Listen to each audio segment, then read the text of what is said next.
Welcome back to the Lanterne Rouge Cycling Podcast for the recaps of Clásica San Sebastián, the men and women's race. I'm going to get into the women's race now here with Benji. As always, 139k parkour. We had no SD Works on the start list or DSM. Now, I don't know about the rules. Like in the men's race, if it's a World Tour level race, all the World Tour teams have to turn up. So I don't know what was going on there, but we didn't have all the World Tour teams. But anyway, 139k parkour, 3 main climbs, 9k shallow grading one at the start, then the famous Hayskabel in the middle with 87k's done, 8k's 5.5%, but it's obviously it is the classic stereotypical fake news climb. And then they finish with the Murgil climb, 2k's 10.1%, steep sections, then a pretty sketch descent in the wet before it was like 8k's to finish from that point. So whoever went clear with a decent gap on that, as long as they didn't crash on the descent, game over. Same in the men's race, same run in as well. And yeah, it was raining. It's the Basque Country. That's what it does. But yeah, we'll have a word on our show partner, Lacole, in a second after Benji tells us the initial breakaway action. Yes, sir. We had a rainy day today, and a 3-women breakaway started with Evita Muzic, French champion. We had local hero Sant Esteban, Paulina Royakkers in the initial breakaway as well of 3. And then eventually we had some people joining once we went over that Jaiskebel. Just after that, Cordonago came in, Buril, and also Guderzo. Those riders were joining as well. So a 6-women breakaway going into the last, roughly 30 kilometers, 33 kilometers. Yeah. 1 minute 40 was the gap on the peloton, in which we obviously saw control by a team that was trying to get their leader through the Murgil Tontora to absolutely try and destroy people on that climb. And that was Movistar that was setting things up. They were pacing, and it seemed like they didn't pace crazily at the start. They were trying to control it. And towards the Murgil Tontora, they were setting up a bigger and bigger pace. But people started moving and attacking in the front group, right? Yeah, Cordon Rago, maybe not trusting herself on the climb. She attacked. They had really good cohesion up to that point. I think it was only Burel who was sitting on. She's on a Conti team, I think. But the others were all working really well. Sant-Esteban working super hard. And just a note on these riders. So Royakkers, I think, came like second or third in Giro dell'Emilia last year behind Ludwig. So good on a 2K steep climb. Tatiana Guderzo, she won World Champs in 2009, Hilly course. She's come second and third the years before, and she's 36, so she's a veteran, I think, on LABTC Ljubljana. But she even, I think, won Giro dell'Emilia in 2017-18. So she's a Hilly one-day specialist, super strong today. So maybe the likes of her and Royakkers in the group meant Cordon Rago. I think of her more as a rouleur type rider, didn't want to go to that climb with them. So, but then they came back together, they brought it back, and they still kept working. But Movistar had that gap now under 1 minute, and they were literally doing a TTT, like rolling turns. It was great to see for Van Vleuten. But yeah, as we get into the run, it was super wet, Basque Country, as I said. And if you want to pick up any wet weather gear, our show partner Lacole have you covered. There's the men and women's. There's a full women's section on Lacole as well.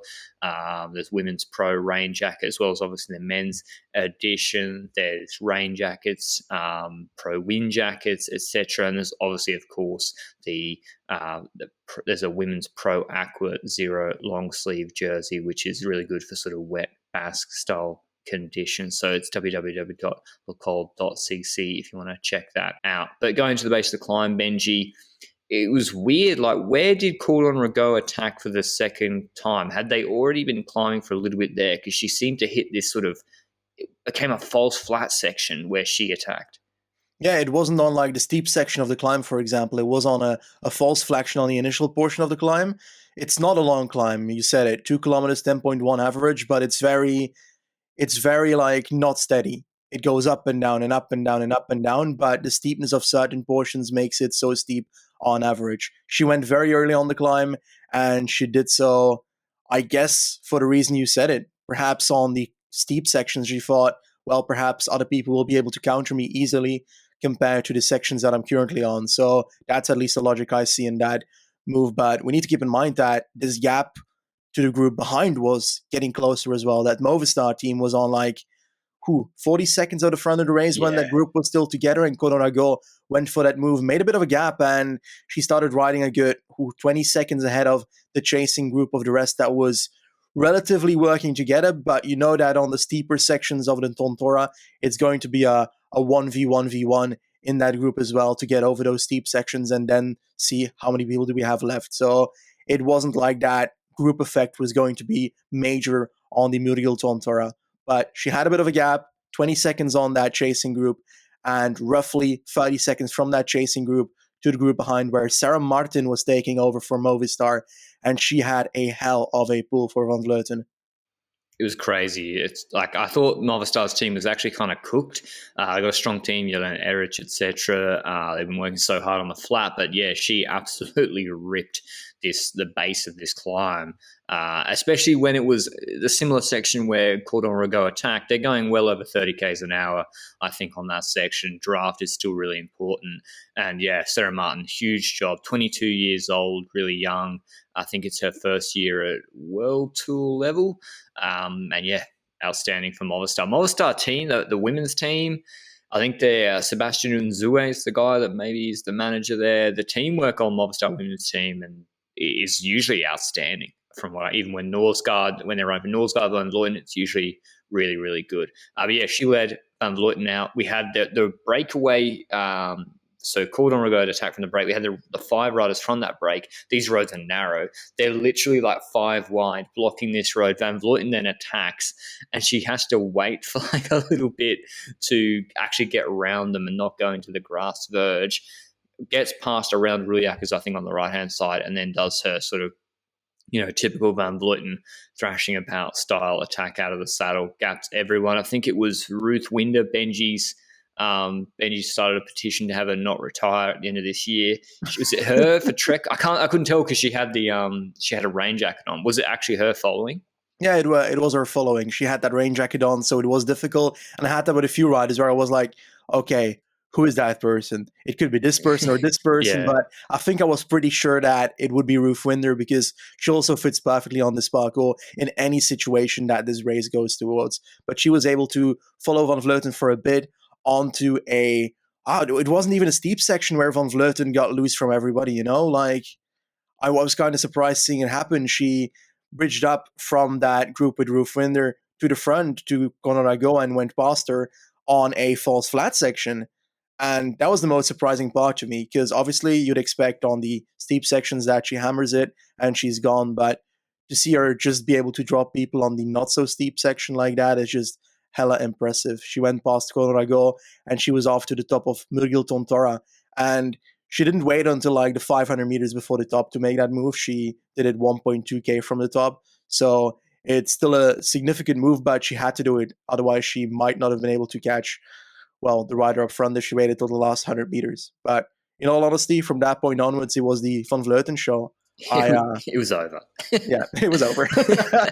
The only question mark was whether she, God forbid, would crash on the wet technical descent. That was the only thing stopping Van Vleuten from winning. She put like 30 seconds into everyone on the steepest section, and with no Van der Breggen or SD Works here, this one was a wrap. And as sort of expected, if they were able to control the break, which the Movistar team was able to do. So we're basically watching a 9K Van Vleuten solo down that descent. He had no issues, and it was Ruth Winder easily the strongest out of anyone else chasing. She finished, so Van Vleuten wins actually off the top rope with the steel chair. Anna Kiesenhofer, the ghost, appears in front of Annemiek van Vleuten. I need to trying to create a meme of that if I can get any photos through from Cor Vos of this race, which haven't come through yet. But Ruth Winder 36 seconds behind, and then it was Tatiana Guderza who bridged that break solo third. Really impressive result from her, beating everyone else in the peloton who'd been sitting in. I'd also like to call out Brodie Chapman. Nice result for her on FDJ, the Australian. And Van Dijk, to be honest, top 10. Pretty good for her as well. So could anyone have done anything else, Benji? I don't really think so. Like, this is just one of those results where the best you can do is what Trek did. Trek tried to get caught on Rigaud in the break. Break got caught. It is what it is, right? Exactly. I don't think there was too much else you can do here. I think that she was heavy favorite going into this race. 99% of people were sure that she was the most likely rider to win this race, and she eventually made that happen. And she did it in the way that people would expect her to do it, by being so strong on the latter climb that she demolishes everyone and passes everyone just in time to be over the top. alone to the finish line. And yeah, I was kind of hoping, similar to you, that when she crosses the line, that her soigneur would come to her and say, "Well, Van Vleuten, I'm sorry, but there was an Austrian up the road, and you're second." That would have been so harsh. Well, But apparently she said something on the finish line. I yeah, think the Flamme Rouge were listening to like the ambient feed, and she said to her soigneur, "In the Olympics, I missed a team. Here, I had a team. I was enjoying it." Which, I mean, yeah, she had a really good team performance today, but without revisiting too much, I feel like she was she was most of the problem for the Dutch team at Tokyo anyway. But yeah, it's just one of those things where every other women's World Tour team got a rider in the break. Sant Esteban, Cordon Rigaud, yeah. Buzic, and Guderzo for LBTC, and it didn't work Movistar out. was too strong. So yeah, in the end, Van Vleuten is the winner today, and one could say she did it alone, but that's not the case. I feel like Movistar did it as a team here, and without a team, it would have been harder for Van Vleuten to win this race, although probably still possible, in all honesty.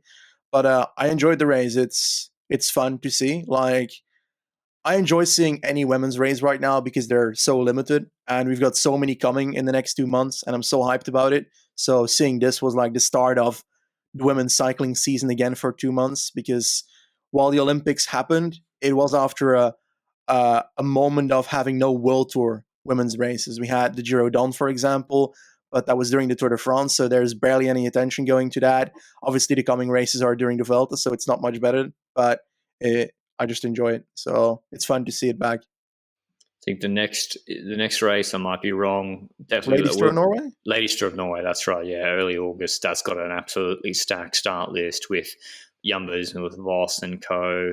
ST Works. I think Fisher Black might even get some leadership there. She might have earned it. Movistar as well. So yeah, watch out for that. You'll see some younger riders on those women's World Tour teams getting opportunities, as well as obviously Drops Le Col are racing there with Joss Loudon, the British rider on Drops Le Col. I think also that two Norwegians on that team. Yeah. Yes, sir. I think that race might be one of the reasons that UNOX, for example, is looking to create that women's team next year.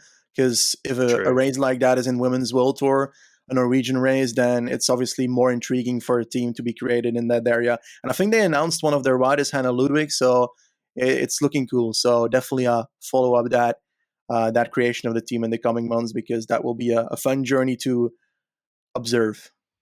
Anyway, that's all from us today. We hope you enjoyed the recap of Clásica San Sebastián Women's race. Nothing too tactical for Benji and I to delve into, but an enjoyable race nonetheless in wet conditions. Bit of a shame that it was difficult to try and watch it. I guess that's a recurring problem, not just with the women's races, but with trying to watch cycling events. It's like you need a PhD in technology and where it's always being shown, and that contributes to piracy, unfortunately. Yep. But yeah. We caught it, and let us know if you were able to watch it as well and what you thought of it. But that's all from us today, and we'll see you with the recap of, I don't know, what's next. Follow us on Twitter at Lanterne Rouge CP to find out what's next. We've got a list of everything coming in the next couple of months. There's so much. Love it. Too much. Ciao. Ciao.